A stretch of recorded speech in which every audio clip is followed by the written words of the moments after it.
మన గుంటూరుకి వేగా jewellers exciting offers తో April 16న శుభారంభం.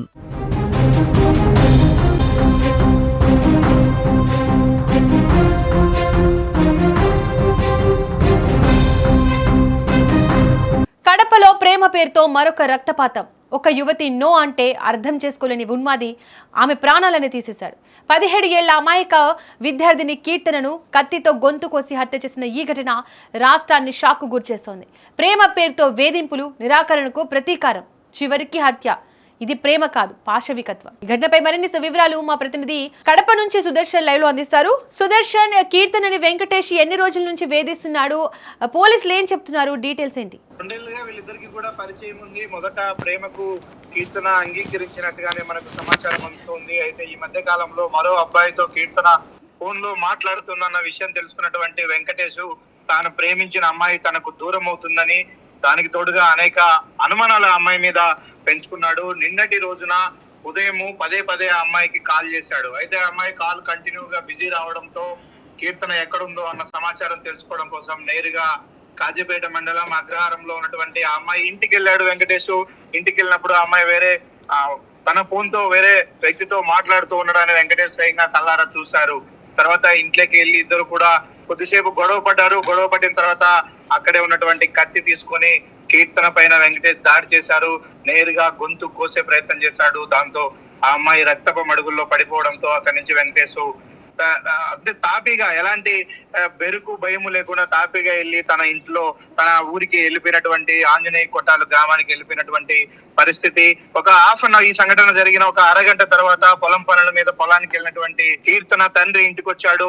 రక్తపు మడుగుల్లో పడి ఉన్న తన కూతుర్ని చూసి హృదయ విదారకంగా విలపించాడు. ఉదరా వదరా తన ఆ కూతురిని భుజాన పైన వేసుకొని తానే ఒక వెహికల్ లో హాస్పిటల్ కి తీసుకెళ్లే ప్రయత్నంలో దారి మధ్యలో కీర్తన ప్రాణాలు కోల్పోయినటువంటి పరిస్థితి.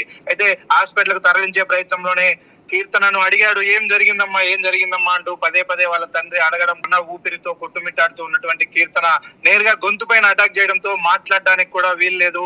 మాట్లాడలేని పరిస్థితిలో కేవలం ఒక 2 పేర్లు మాత్రమే తన తండ్రికి చెప్పినట్టుగా తండ్రి మీడియాతో వెల్లడించడం జరిగింది. వీళ్ళిద్దరు అని, అంటే వాళ్ళిద్దరు కారణమా లేకపోతే వాళ్ళిద్దరు ప్రమేయం ఉందా ఏందా అనే విషయాలపైన స్పష్టత లేదు. కానీ ఆ ఇద్దరి పేర్లు అయితే చెప్పగలిగారు. ఒకటి వెంకటేష్, 2 ప్రవీణ్ అనే పేర్లు తన కూతురు చివరి ప్రాణాలు కోల్పోతూ తనకు చెప్పింది అంటూ కూడా ఆ మృతురాలి తండ్రి చెప్తున్నటువంటి పరిస్థితి కనిపిస్తూ ఉంది. అయితే ఈ ప్రేమ వ్యవహారానికి సంబంధించి ఇప్పుడు నిన్న జరిగినటువంటి సంఘటనకు సంబంధించి వెంకటేష్ కు ఆ అమ్మాయి ఇంటికి రావడానికి ఎవరైనా ఇంకా సహాయం చేశారా, లేకంటే నేరుగా తానే అమ్మాయి ఇంటికి చేరుకున్నాడా? వీళ్ళిద్దరి ప్రేమ వ్యవహారం మధ్యలో మరో మిత్రుడు ఎవరైనా ప్రమేయం ఉందా? ఆ అమ్మాయి వేరే వ్యక్తితో ఫోన్ లో మాట్లాడుతుందని అనుమానించినటువంటి వెంకటేష్ ఆ 2వ వ్యక్తి ఎవరు అనే కోణంలో కూడా పోలీసులు ఇప్పుడు అన్ని రకాలుగా ఆరా తీస్తూ ఉన్నారు. వెంకటేష్ కీర్తన ఇంటికి చేరుకున్న తర్వాత తన ఫోన్ ఇవ్వాలని, తన ఫోన్ లాక్ తీసి చూపించాలి అంటూ కూడా వెంకటేష్ పదే కీర్తనతో గొడవ పడినట్టుగా తెలుస్తుంది. ఆ ఫోన్ లాక్కోవడంలోనే, పెనుగులాట మధ్యలోనే వాళ్ళిద్దరూ ఒకరినొకరు తోసుకున్నారు. తర్వాత తీవ్ర ఆవేశానికి లోనైనటువంటి వెంకటేష్ ఆ గొడవలు తీసుకుని ఆ కీర్తన గొంతు కోసినట్టుగా మనకు సమాచారం అందుతుంది. సుదర్శన్, హత్య జరిగిన సమయంలో కీర్తన ఒక్కరే ఇంట్లో ఉన్నారా? వారి తల్లిదండ్రులు ఎక్కడున్నారు? అలాగే నిందితుడు హత్య జరిగిన తర్వాత హత్య చేసి పారిపోయే సమయంలో పోలీసులు పట్టుకున్నారు. ఆ సమయంలో నిందితుడు పోలీసులకి మధ్య తగాదా జరిగినట్టు తెలుస్తోంది. అతడు పోలీసులను కూడా కొట్టినట్టుగా తెలుస్తోంది. ఇప్పుడు డీటెయిల్స్ ఏంటి? కీర్తన ఒక్కటే ఇంట్లో ఉంది.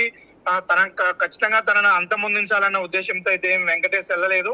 ఫోన్ ఎత్తట్లేదు, కంటిన్యూగా ఎంగేజ్ వస్తుంది. కాబట్టి అమ్మాయి ఇంటికి వెళ్ళి నేరుగా తేల్చుకుందాం అనే ఉద్దేశంతోనే వెళ్ళాడు. ఇంటికి వెళ్ళిన ప్రయత్నంలో కీర్తన ఒకటే ఉంది. ఆ సమయంలో కీర్తన తల్లిదండ్రులు పొలం పనుల మీద పొలానికి వెళ్ళారు. మధ్యాహ్నానికి భోజనం రెడీ చేయమ్మా అందరికి, నేను వచ్చి తీసుకెళ్తాను పొలానికి అంటూ వాళ్ళ తండ్రి చెప్పి వెళ్ళాడు. ఆ భోజన ఏర్పాట్ల పనిలో కీర్తన ఉంది. వెళ్ళిన తర్వాత ఒక్కటే ఉండడం చూసి ఇతను నేరుగా ఇంట్లోకి ప్రవేశించి గొడవ పడ్డాడు, హత్య చేశాడు. హత్య చేసి అక్కడి నుంచి నేరుగా తన సొంతూరైనటువంటి ఆంజనేయ కోటలో ఉన్నటువంటి తన ఇంటికి చేరుకొని తాపీగా ఉన్నాడు. ఒక హాఫ్ అన్ అవర్ తర్వాత విషయం బయటకు తెలిసింది. పోలీసులు కూడా సమాచారం అందడంతో ఆ పోలీసులు అతన్ని పట్టుకునే ప్రయత్నం చేశారు. కొద్దిసేపటి క్రితం ఎస్పీ మీడియాకి చెప్పడంలో కూడా ఉన్న విషయం ఏంటంటే, మేము మొదట అతన్ని గుర్తించాము, అదుపులోకి తీసుకున్నాము. అయితే అమ్మాయి తల్లిదండ్రులు తీవ్ర ఉద్రిక్తంగా ఉన్నారు. ఆ అబ్బాయిని మాకు అప్పగించండి, మేమే చంపేస్తాము, బంగారు తల్లిని ఇంత ఘోరంగా చంపినటువంటి ఆ నర హంతకుడు, ఆ ఉన్మాది బతకకూడదంటూ వాళ్ళు పెద్ద ఎత్తున ఆ ఉద్రిక్తతలకు దారితీసింది పరిస్థితి. వాళ్ళు నేషనల్ హైవే పైకి కూడా వచ్చి ఆందోళన చేశారు.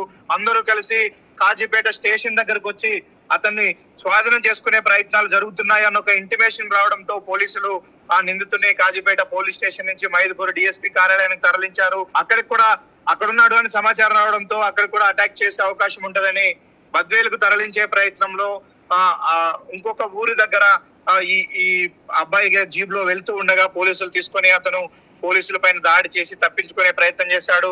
తప్పించుకునే ప్రయత్నంలో అక్కడ ఉన్నటువంటి ఇన్స్పెక్టర్ నువ్వు ఇప్పటికే తప్పు చేశావు, నువ్వు పారిపోతే మాత్రం కాల్ చేయాల్సి వస్తుంది అంటూ 2 రౌండ్లు గాల్లోకి కాల్పులు జరిపాడు. అయినప్పటికీ అతను వినకపోవడంతో వెంకటేశ్ కాలిపైన బలంగా బుల్లెట్ తో పేల్చడంతో కాలికి గాయమైనటువంటి వెంకటేష్ అక్కడే పడిపోయారు. అప్పుడు పోలీసులు అతన్ని అదుపులోకి తీసుకొని కడప రిమ్స్ కు తరలించారు. ప్రస్తుతం రిమ్స్ లో వెంకటేష్ కు చికిత్స అందుతుంది.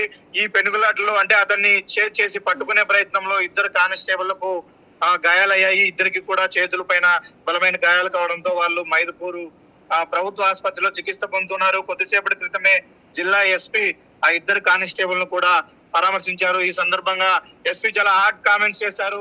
భవిష్యత్తులో ఎవరైనా అమ్మాయిల జోలికి వెళ్లాలన్నా, అమ్మాయిలు చూడాలన్నా కూడా భయపడే విధంగా పోలీసుల ట్రీట్మెంట్ ఉంటది. దయచేసి ఎవరు ఇలాంటి ఘటనలకు పాల్పడద్దు. ఇది గట్టి వార్నింగ్ ఇస్తున్నాం మేము. భవిష్యత్తులో ఏ అబ్బాయి కూడా అమ్మాయిలను ఇలా వేధిస్తున్నాడు అని తెలిస్తే మాత్రం కఠినంగా శిక్షలు ఉంటాయి. పోలీసులు ప్రాణాలకు తెగించి నిందితుడిని పట్టుకోవడంలో చాలా సాహసం చూపించారంటూ కూడా వాళ్ళను అభినందించే ప్రయత్నం చేశాడు. సుదర్శన్, స్థానిక ప్రజల స్పందన ఏ విధంగా ఉంది? అక్కడ ఎలాంటి ఆందోళన పరిస్థితులు ఉన్నాయి? నిన్నైతే గ్రామంలో తీవ్ర ఉద్రిక్త పరిస్థితులు నెలకొని ఉన్నాయి.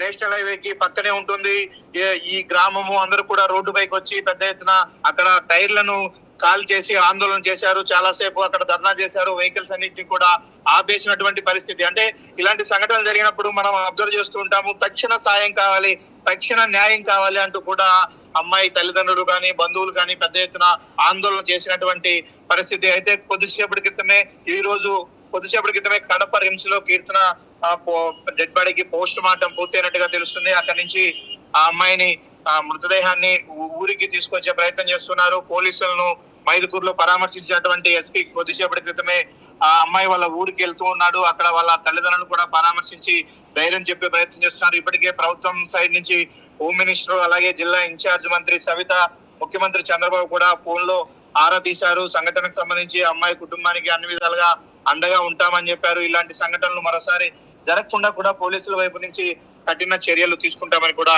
ప్రభుత్వం హామీ ఇచ్చిన పరిస్థితి కనిపిస్తుంది. Right Sudarshan, thank you. ప్రేమ పేరుతో జరిగే వేధింపులు ఎంత ప్రమాదకరంగా మారవచ్చో ఈ ఘటన మరోసారి గుర్తు చేస్తోంది. ఒక నిరపరాధ బాలిక జీవితం ఇంత దారుణంగా ముగియడం సమాజాన్ని ఆలోచనలో పడేస్తోంది. ఇలాంటి ఘటనలు పునరావృతం కాకుండా కఠిన చర్యలు తీసుకోవాలని ప్రజలు కోరుతున్నారు.